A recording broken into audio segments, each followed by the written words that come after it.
Centrioles are non-membranous cell organelle, found mainly in animal cells. They are rod-shaped structures and usually occur in pairs.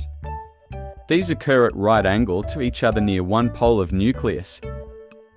Each centriole is composed of 9 triplets of microtubule which are circularly arranged around a central axis. Just before cell division, the pair of centrioles duplicate and move to opposite poles of nucleus. They give rise to spindle fibers during cell division, which help in the distribution of chromosomes during cell division. It also gives rise to basal bodies of cilia and flagella. Let's review the whole topic by solving multiple choice questions.